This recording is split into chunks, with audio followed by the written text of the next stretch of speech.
So welcome everybody. This is going to be, I'm really forward to this webinar because we're going to dive into some of the bigger topics that were raised last week at Web Summit in Vancouver in 2025. It was a big event, over 15,000 people, 4 days. We were there for 5 days worth of events. Really impressive array of topics and things that were discussed, but we're going to talk about specifically how it relates to STS and the way we're using AI in a collaborative workspace for project planning specifically, and deep thinking and strategic thinking. And then we're going to get into like the specific use cases that you have. So we'll divide this up pretty evenly between you, the callers on the that are here, and also from us and the team, and anybody else that was actually at Web Summit too. I'd love to hear your insights as we go into that topic. So the board that we'll be using during this call, so I'll put it into the YouTube channel too, so it should be in the comments. But in the chat, if you don't have access to this, just drop your email, send us a DM, and we'll add you to the board. Make sure you have an account with STS first. And then you will be able to see, this is a board for those of you that are brand new to STS. You can have many boards, and this is actually in a webinar folder. So we'll add you to the webinar team if you're not there already. And then these are our past webinars and topics that we've covered. And then so you can go into any of those and you can see some of the topics that we've discussed. And then within this frame, which you see as your workspace, we have the webinar description. So this is what we'll talk about today. We put an agenda, and then there's a space for questions and notes. And then we have our friendly AI colleague here, which can also be, and any of these lists can be converted into a colleague. So you can have AI colleagues throughout your workflow, or however you organize your STS boards, you can have AI during different steps. So before I go too deep into that, because we'll cover that here and really in number 2 and 3, here's our agenda. So this is a welcome. And we'll do team intros real quick, and then the background, so like how we got here, what we're doing, what the point of this is. And then Priya will lead this section with, basically, this is for you. So how are you using STS and why? Any issues that you're facing, any things you want to explore deeper, like some questions you might have, or we'd love to hear the specifics as to what you're doing. We'll go into some of those highlights, as I mentioned, because there were top leaders from around the world. There was business leaders and also AI leaders and thought leaders that were on the main stage, and breakout sessions as well. And so we want to bring a lot of the learnings here because I think all of us here are interested in tech and AI. And so we want to share that knowledge and how it relates to what we're doing and how it relates to what you're doing. So if you're there, please share anything, your key takeaways. And also we'll have Q&A here at the end, but that's just a placeholder. If you have any questions, just unmute yourself, raise your hand, interrupt us. We actually love a good debate on the team. Just ask you to be on the team. So please just unmute yourself and just jump right in. JB heard his cue. JB heard his cue here. Yes. So, yes, Francis. Shimon and Nick, I just added you to the webinar team in STS. So if you look at the link that Ben has shared on the chat of the Zoom, if you click on that, you should now be able to access it. If anyone else on the call does not have access to this, just let me know and we'll add you. And Ben, before you get into the intros, just because you were sharing that people can find anything on past webinar topics, do you want to show them Ask and Find and how they can use that to search past webinar topics? What a great idea. So if you go to Ask and Find here, so this is available throughout the whole platform. You could just simply type in webinar, and then you can click on that. It'll take you to the webinar folder as you just saw. But you can also just click webinar, and you will see this actually also conjures up ChatGPT as the colleague that I have. And so you can use this as a quick chat. So anytime you want to do a quick search or a query on, say, any of the platforms we have, Perplexity, Claude, ChatGPT, or even Google Search, you could do that within the Ask and Find. And you will have the results right here. And if you want, you can create a new board with the cards. Because I'm in a folder, it will create a new board. So this is a good way to do some initial research, to explore a question. And then if you like the results, you can create a new board with it. Now, if I was in, say, an actual folder and then a board like this, and I did the same thing, then I could actually move those cards to a list on the open board. You see that that's an option there. It wasn't there a second ago when I was in the folder. So if you want to do you don't want to say use your colleague here for whatever reason, maybe you have it configured to specific things within this board, and you just want to do a quick question up here, and you like the results, you can add it to a list within the board that's open. And we call that function ask and find, but internally it's called the Chris Cooper, I hope this works for you feature. Thank you, Francis. We do listen to feedback, user feedback. So yeah, so thanks for that, Francis. And I like that because see, it's ask and find. It's both. It's not just ask and you will find. It's actually you can ask a question and you can find something. So it's not just a search, it's an ask and find. Okay, so how far off the agenda are we? It's a great tool for having the agenda, but it won't keep you on it. That's the human has to do that part. My name is Ben Clayton. I'm a Chief Engagement Officer with STS. Been with the team for almost 2 years now. So my job is to really make sure that you understand the platform, you use it, share it, enjoy it, get great value from it. And so with that, Priya, why don't you introduce yourself, and then we go to Francis. All right, I'm Priya, a CRO of Strategic Thinking Systems. So my job is to keep talking to you until you sign up, essentially. No, and to also learn what your pain points are and how we can help resolve those. I have a PhD in industrial organizational psychology, so I bring the psychology side to the platform. If you see how we engage as a team, this tool was designed to make these people work together. And if we can work together, more structured teams, no problems. Because we're hyper creative and we tend to analyze everything.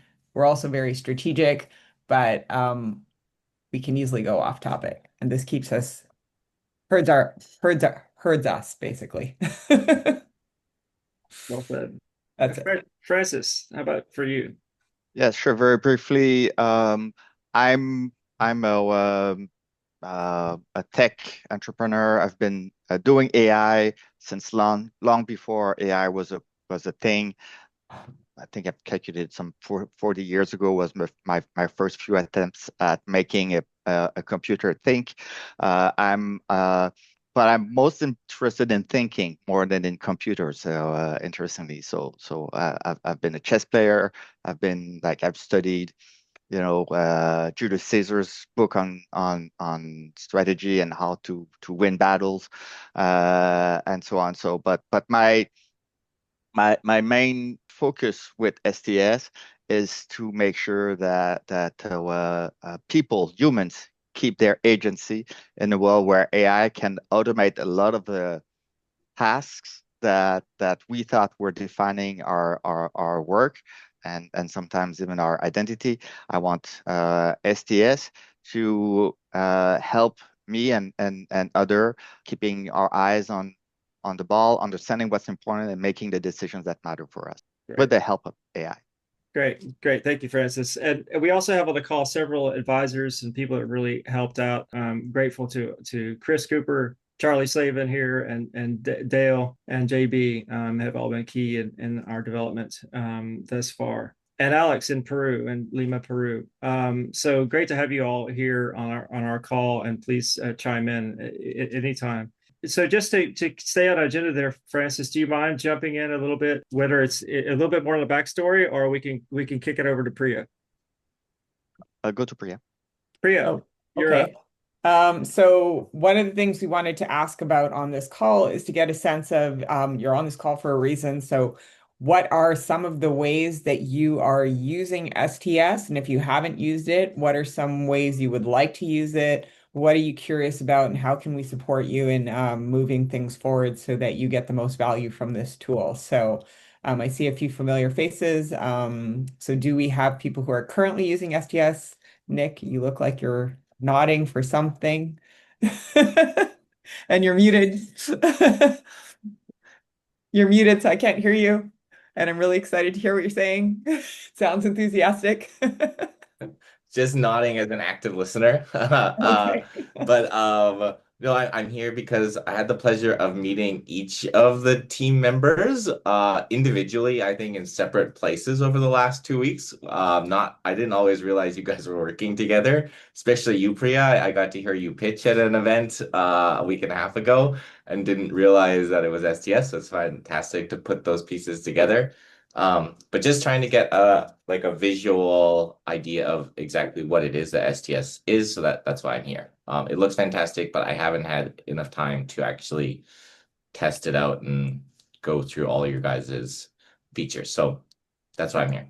When we discussed the agenda earlier today, I'd like to know, like, for example, Alex or JB and some of the other people on this call, like if you're using STS lately, like what is it like? What's the kind of use cases where you find STS is helping you and why are you using it? Considering that we all have plenty of options of other tools. Alex, would you like to share? Just verbally, not a demo or anything like that? Oh, sure. Yeah, I didn't prepare anything, so just verbally. Um, I ran my consultancy company where we help our customers, enterprises, to move from traditional to the new digital economy. So we develop a model to help them build a vision, develop a strategy, make an action plan. In all of this process, we use STS, the power of AI to get information really fast. But the key is when we were trying to use another tools like ChatGPT or other tools, it's a mess. We cannot just pick up the right information that we use as a context because it's a progressive. So there are some steps that we need to follow, and every step is based on some previous steps. So sometimes we need to pick up the right information that we collected from the AI in order to move forward. And using ChatGPT and others tools, it was really tough. It was very difficult to just pick up the information, and we had to do some copy and paste. By using STS is much, much easier because you just have all the information. You can just filter the information, order in the way you want. You have to put the different steps in your window, in your work zone. And then by using your AI colleague, you can just pick up the information that you need as a context. It's very fast, and that's the way you are using right now with our customers. Awesome. Is JB, did you want to share anything just because Francis called on you? I don't know if he's there. On a mobile phone, so maybe it's not the ideal. Charlie, I know you've used it for strategic planning. Do you want to share a little bit about how you've used it? Yeah, I've used it to help us with strategic planning in the Project Management Institute, Southwest Ohio. I'm in the midst right now of actually using the chartering template, Priya. Looks like I've landed a pretty significant client over in Indiana. They want me to run a project for them that's probably going to end up being about $75 million. That's it? And yep, I'm going to meet with them, and it's a plant layout, it's adding equipment, it's adding new people and skills. He wants me to dig into the risk management aspects of it. So we'll do the charter, and I'll meet with the executive team and get that all approved. And then after that, I'll get the team together to build all the planning within STS.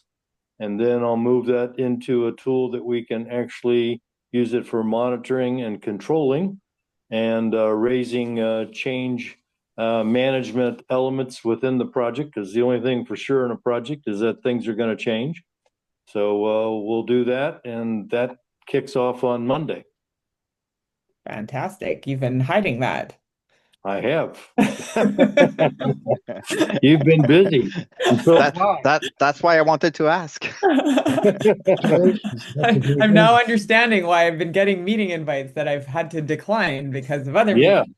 So I'm doing it, and once I get through the project management piece, I want to do change management, process engineering, we'll call it angel investing templates. So I'm just going to keep on building knowledgeable platforms that people can use and plug in their own context, and then run all of the, we'll call it lists. And then Francis has built the tool so it push it into an asset, which is into a frame that is going to be useful for passing out in PDF format. So yeah, all that's coming. Charlie is not a power user at all. I am not. I scratch and kick it every day and just keep on trying to work it unless I can get a hold of you, and then otherwise I figure it out. And I'm teasing you because I do believe you are very adept at using STS. So All right. Well, thank you. I've seen you do it. You act like you can't until the switch turns on. Hi, Ben. Nice to see you. So we're just gathering. So to give you a little bit of context, Ben, we are gathering a little bit of feedback from people who use STS relatively frequently, and hearing how they use it. So do you have anything that you might be able to share? Actually, I've been out of pocket here for a few weeks here.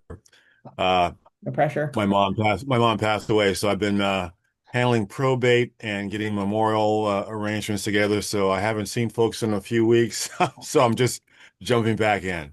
Okay. So, yeah. Sorry Condolences. to hear that. Yeah, so sorry. Yeah. Maybe Ben. Hey. Okay. Well, we'll let you join at your own pace then. So for Nick, I'm gonna come back to you now. If based on what you've heard, if you have a specific question, we can work with that, or I can sort of show you a little bit of a quick framework, and you can talk to Ben or me after the fact, and we can go deeper with particular use cases for you. Yeah, I don't want to take up everyone's time because it sounds like a lot of the users on this call are already familiar with the platform. And I actually have a meeting with Francis immediately after this that we'd set up even before I found out about this AMA. So I'm sure Francis will be happy to show me in more detail after this. But still very happy to hear everything about your guys' platform. So if you are doing demos, love to see them. So let's see, time check. Should I do a quick demonstration of maybe the short project planning framework or the charter? Maybe leave it for the Q&A at the end. Okay, we can do that. Sounds good. So then next part of the agenda, where are we in the agenda? Highlights from Web Summit. Yeah. All right. So there's I'm going to kick it off, and then Ben and Prayer will say a few words also, their own take, and then if I think on this call only Nick maybe was at Web Summit apart from the three of us. But yeah, sure, would like to hear your perspective too. So from my perspective, I've been to tons of AI related events over the years in Montreal and San Francisco. Elsewhere in the Bay Area, even as recently as last April, and there was like Tech Week also was it October in San Francisco, which was in terms of scope, number of participants, number of events, very similar to the Web Summit event last week in Vancouver, Canada. But I felt that this time around there was a lot more emphasis on yes, AI is a great tool, but this is how we're using it today. And I felt there's a kind of a coming of age of the industry as to before people I felt were mostly like starstruck by the potential of AI, and now people are really looking at okay, what's the ROI? What can I do today that can help me today in my organization today? So that was very something that I very much appreciated. There was people from Cohere and other organizations that were kind of saying the same thing. Like enough with the POC. Yes, it's good to experiment, but we're at the point where we all kind of know that this thing is for real. It's not perfect. It keeps getting better, but there are there are things that we can do today that will help us, and let's focus on that. So I really appreciated that aspect of the Web Summit, and I was just on a different webinar earlier today where they were talking about actually contract lifecycle management from a legal perspective, and how all the big, like, multi-million-dollar implementation of contract lifecycle management systems basically like mostly failed. I'm going to say that. Like, just some of them had a little bit of return, but they were not, as a category, they were not usually successful. And some of the things that the people on the top were saying this morning, I think, resonates a lot with what we're doing with respect to project management and strategy overall. Is that before AI, we did not have the tools that had the ability to really help us. So we needed, before AI, whether it's in contract lifecycle management or in strategy formulation or in kicking off a project on the right footing, we needed to comply to a template. We needed to basically squeeze our brain and our understanding of a problem in a very narrow frame, and everything needed to be perfect for that frame or that template to work. Today with AI, we have the ability we have a partner in AI that is much more responsive, that can adapt to our requirements, that can understand imprecise or incomplete instructions. Yes, sometimes it will make up some of the answer, but over the large part, during the webinar earlier today, someone said that AI does 80% or is correct 80%, which is something I've said myself many times. And maybe it's moving up to 85 or 87 or 89, I don't know. But it's never perfect. But getting that 80% of good stuff in a very short order is still transformative. And so we need to realize that there is a requirement to have that the last 20% or 12% or whatever it is, where the people need to understand what's going on and make sure that it all works out, and that this is what we are indeed looking to do. But getting that first 80% done in very short order, I think, is the real transformative power of AI. And then after that, we still need, if you want to create value in the world, you still need to put up some work. Nothing is free or entirely free. But yes, so that was one of my key takeaways. The other one is trust and safety, and this is, I think, quickly becoming the hottest topic right now. There was an excellent talk at Web Summit. I won't go into the detail of that. This is actually is going to be the theme of our webinar next week. So I suggest you block your calendar for some time next week, where we are really going to delve into that trust and safety topic. And it's all about, like,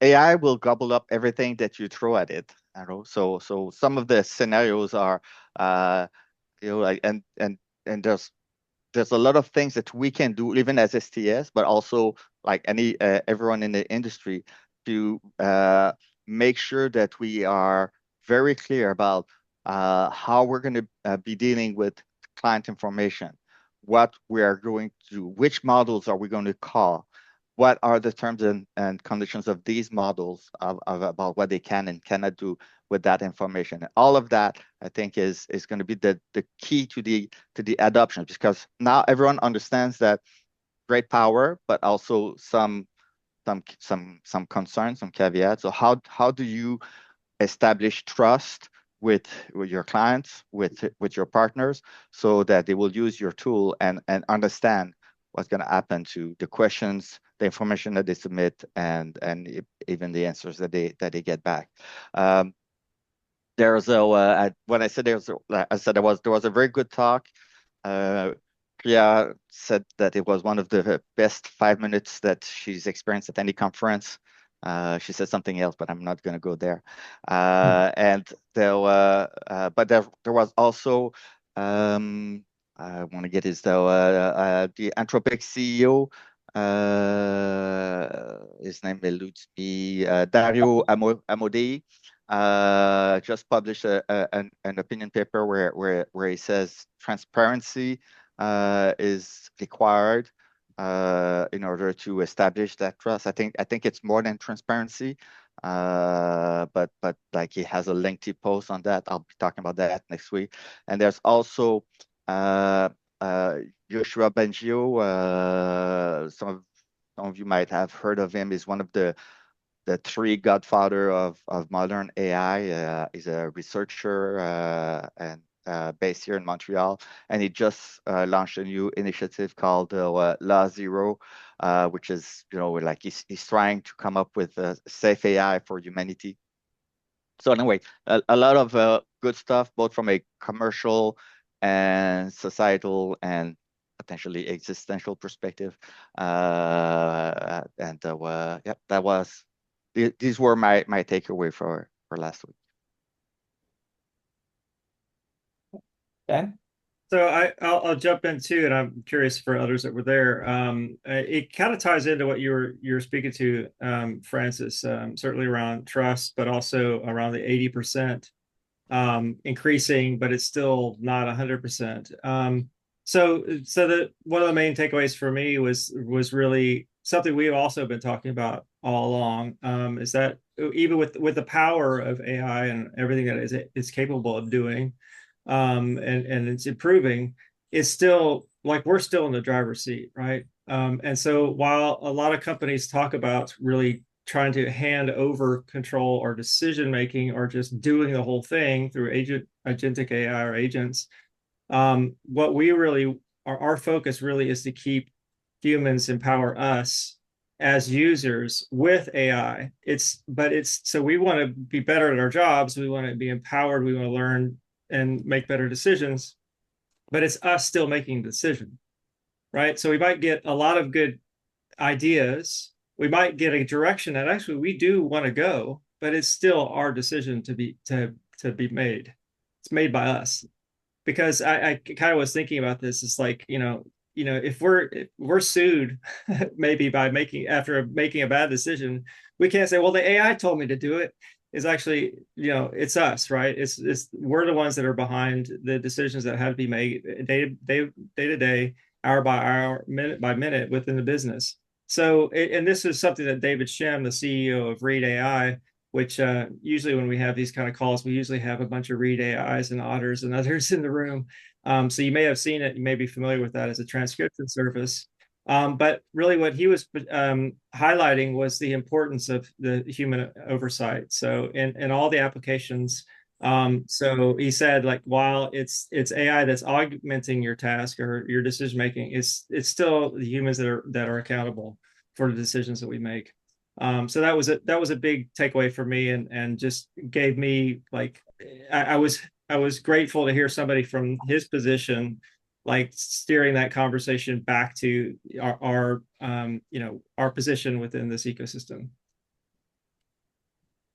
How about you, Priya?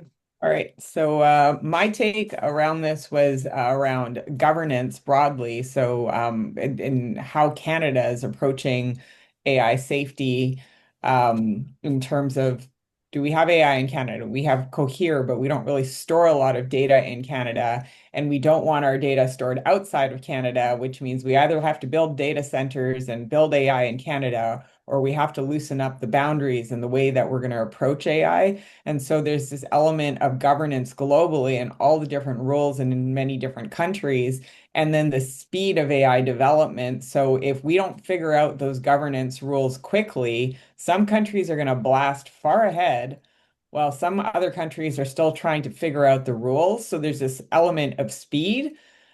identifying the rules and then having those rules clearly articulated as you move through the layers of the population. And this will be within businesses, it'll be within countries. So there's a lot of how do we communicate when things are moving at such high speed. And I personally think STS provides a platform here because you can put your rules and regulations into STS and be able to access them to communicate them to others. Whereas if you're using a tool like ChatGPT, you're kind of isolated in your own space and you're working as an individual. So STS allows for that collaboration across teams and across companies that allow for information sharing when we're working at high speed.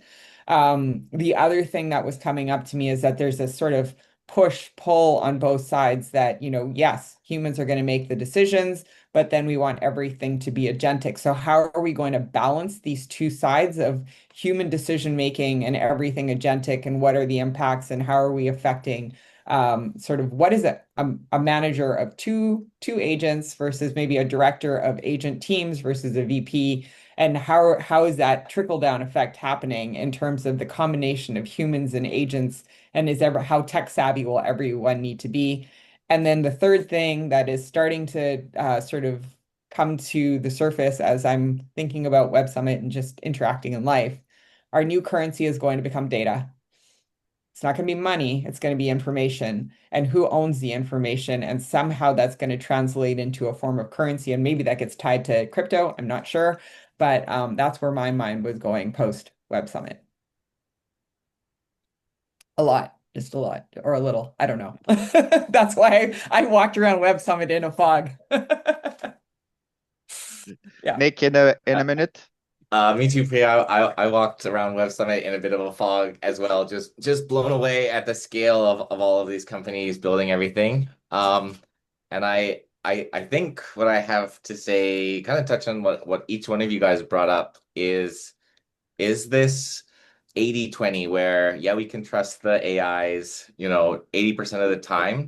I think it's the companies that can get that closer and closer to 99% in the agentic workflows are the ones that are going to be really successful, because once you take, yourself off the reins and you're not really watching every step, you really have to be able to trust. And so it's the companies that are going to be able to create all these feedback loops that basically verify with their own AIs to make sure that their AIs are doing the right thing, are going to be successful in those fields. Whereas if I'm just coding and I need to create like a new button or a form, I don't care if it's 99% because I can just click create again. So the closer I am to monitoring the system and the faster that the AI can give me the results, the less I need it to be certain, because I can just ask it to do it again. And it can just do it again and again and again every 3 seconds until I'm happy with it. And so I think it's going to be really interesting watching companies kind of try to balance that problem of when do we need to get to the 99%, and that's going to be really hard. It's the companies that can get to 99% of accuracy and trust. I think those will be the real hard problems to solve, and the companies that can do it will be very successful. But on the flip side, it'll be the companies that identify that they don't need to get to 100% and they're fine just being at, 60, 70, 80, but that you can iterate quickly because you have a human in the loop in every moment of that process. They're also going to do very well. So and it was a lot of fun seeing just hundreds or thousands of companies all trying to wrestle with that, because one thing I took away from the conference is every company is an AI company now. I mean, there are a couple things in hardware or in the sciences, but basically the entire world is just turned into a stream of AI companies in some regard. Whether we're building the companies using AI or directly having AI features in our product, or we're just straight up AI companies like you guys are. So it's pretty crazy how quickly we shifted in just 5 years. Or when was GPT 3.5? 2023 December? 2022. 22, 26. Okay. 2022. Yeah. And Which then I is was like, which is when okay. I decided I needed to move that prototype for STS into a real product. Yeah. And then when 4.0 came out and then the voice feature, and I started to go for walks and just talk to this AI about, the problems I was facing at work, what I was trying to solve, asking it advice, switching. And now I'm not Google searching anymore. You just, turn on the voice feature of AI in the background and have a conversation. I started adding it to like when I'm cooking, I'll just have it in the background and I'll just be like, hey, I need to substitute this. And it's just sitting there waiting for me in all moments to just jump in wherever I need a little helping hand. It's insane how much it's completely taken over my life. So, and listening to everything that you say and then taking notes so that it can use it against you later when they want to take over. I'm kidding. yeah, that's why I'm I'm always kidding, very but polite. that's one of the point that both Benjio and why can I never Dario Amadei. Amodei also made. Amodei, yes. Amodei. But what you said, Dick, is interesting. Like personally, I don't believe that we are even close to having a 99%, like anyone. Like it's just not the case, right? So the best that we can do is put some guardrails to catch some of the most egregious, erring of the AI, but the technology inherently is not capable of getting to that level. So to me, and to your point that you made, I think what's important is like accept that, but accept that the 80 or 90% that you get is already transformative, and figure out how you can build the systems and the processes and train the people and yourself to make the most out of that. And this is kind of the business case for STS. I think that we might have some industries too, of law, for example, where there's going to be, it's going to be easier for them to hit whatever 99% means, versus the creative industries, it won't be necessary. And I think there might be a division in terms of which AIs go into what direction. And, our doctors, lawyers, all the immigrant parents' favorite jobs will potentially be run by AIs, and then there will be the creative industries. I think everyone knows what I meant by that. So, Priya, that relates to the work we're doing with Jim Dawson.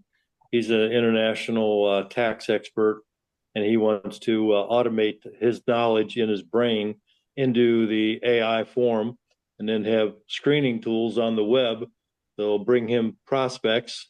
And he also wants to use that same knowledge base to cross-train 1099s around the world that can simulate his experience in doing international tax. So I think we'll be able to codify it in STS. So if it's not obvious to everyone, I think Charlie, you articulated that well. Like STS is going to become a tool to codify company knowledge and then run planning activities off of that codified knowledge. Right.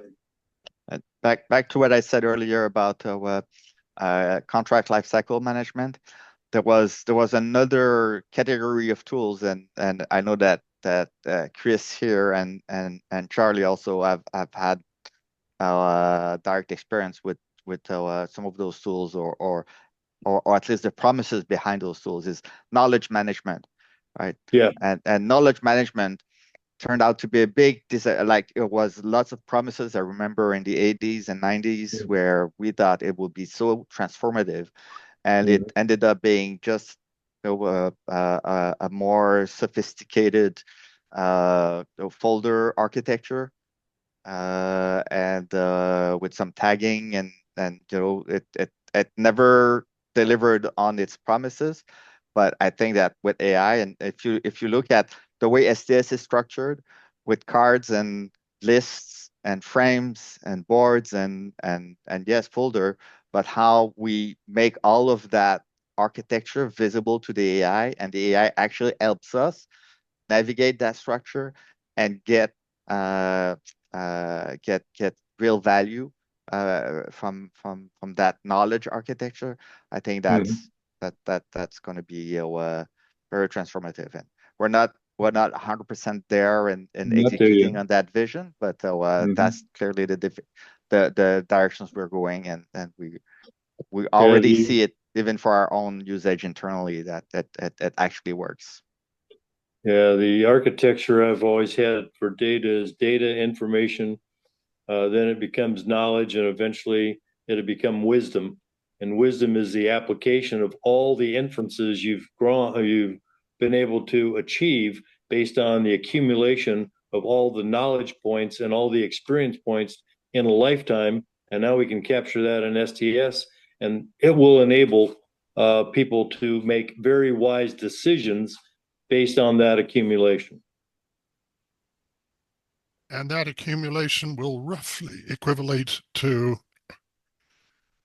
intuition. Yes. Right. Something that you know, but you can't quite articulate why or how you know why it, you which know is it. exactly what AI is today.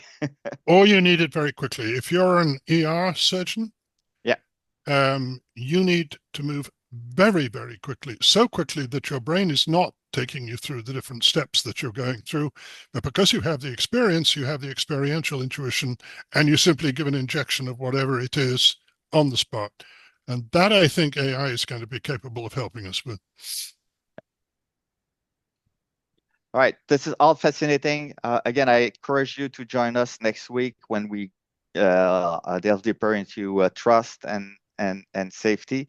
But I think we want to maybe open up the floor to anyone who has questions or has something that they would like to either share or ask about. And I put as 2 prompts too, if nothing comes to you organically within the question list. The specific questions are: what challenges are you facing integrating AI into your current workflow, or how are you currently using AI STS if for your project planning or strategic thinking? So you could use those to reflect on any of these questions. And I'll ask one more because this also came up several times during Web Summit. People are thinking about AI in terms of, I'm going to use AI to keep up. Let me find the coolest tool. But what many, many people said at Web Summit was, what is the problem you are trying to solve? And then let's find the right tool to solve your problem versus starting with the tool and trying to bend your problems around that. So what are the big problems maybe for yourself, for your clients, that you see that are maybe time consuming, difficult, involve a lot of data? What are those challenges that you observe in your work? For me, it's marketing. Yeah, I can jump in here because I would love to see if STS is a use case for kind of my daily workflow as both trying to build the company and also being the sole developer on that company. So I just need to get out a ton of code as quickly as possible, and I don't want to write all that code. And so I found a really helpful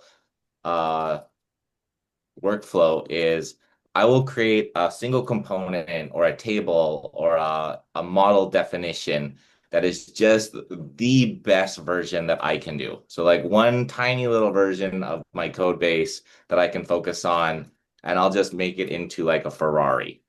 And then I basically get an AI to analyze how I built that so that it knows everything that went into that thing. Then I'll create a README document that's just for AIs to understand, sort of like the AI is a junior developer that's going to get a ticket based on that one tiny component that I built the best that I could build with an AI. Then the next time I have similar features that I need to build, I will go to something like Gemini Deep Research, and I'll ask them to do a bunch of the roles in a company like product manager, designer, to kind of like go, hey, what is the best practices for creating this kind of feature?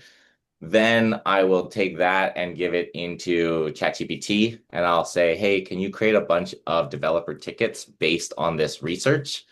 Then once the tickets are done, then I will feed it into something like my Cursor.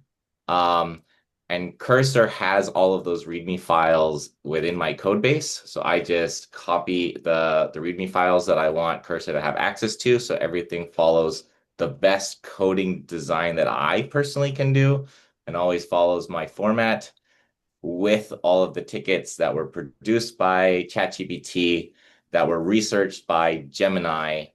And then Cursor just gets to work. And Francis, it gets to 80% almost all of the time, or even better, because the README files really kind of direct it to exactly how I want these laid out.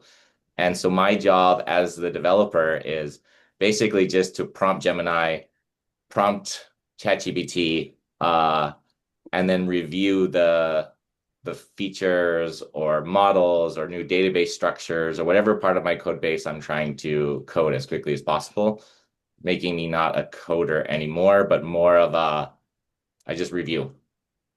So that's how I use AI these days. And I think with Francis, my thoughts are with a few integrations, that's possible. And I say that hesitantly because of the code. But I also see Francis kind of smiling while you're talking. So that validates that it's possible. Everything is possible. All we need is a little bit of budget, so that it's more than me and a few coding agents that do the work. But more importantly is I'm not sure that this is necessarily like STS can do anything, can do everything.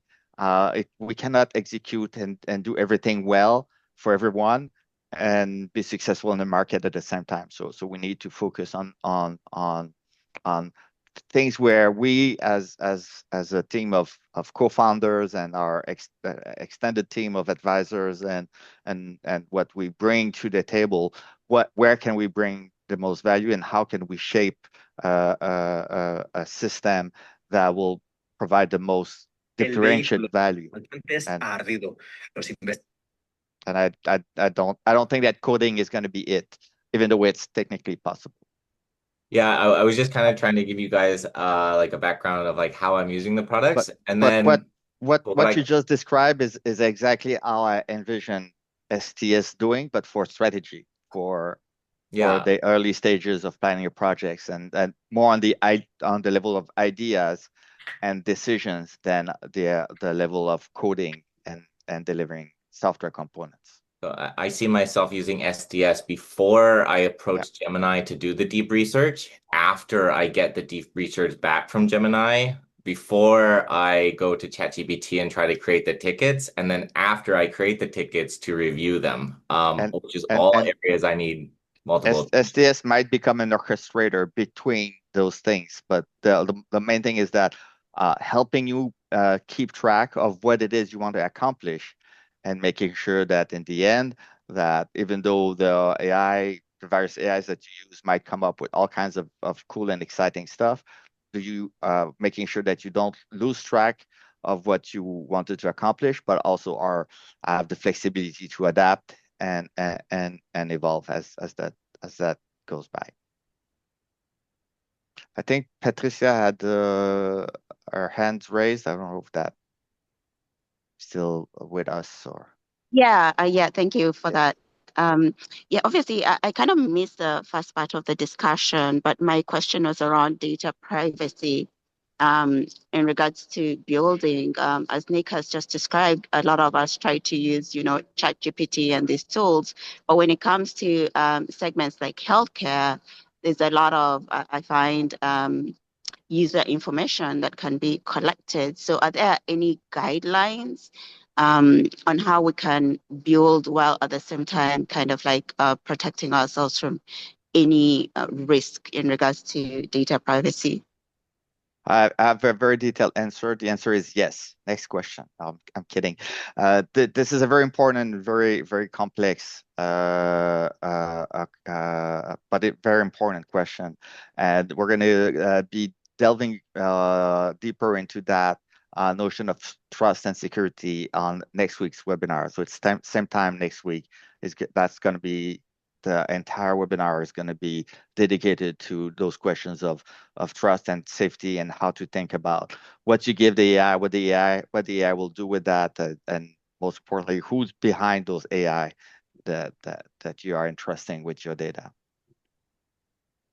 Okay, thank you. Okay, and we're just about the top of the hour. So if there's not a short answer to that question, then we will for next week with bated breath. But if you're using ChatGPT right now, and if you're using Perplexity and these tools, there is the same level of protection right now. But also, if you have sharing with the team, I'll just share that you can segment your boards by team. So if you don't want to share everything that you're working on to everyone in your company, you can segment like that. So just add a board you're working on to the team members that you'd like to share that board with. Thank you so much, everyone. Excellent call. I captured a lot of notes in this week's board. So make sure that you refer back to that. You can also use AI to basically talk to it.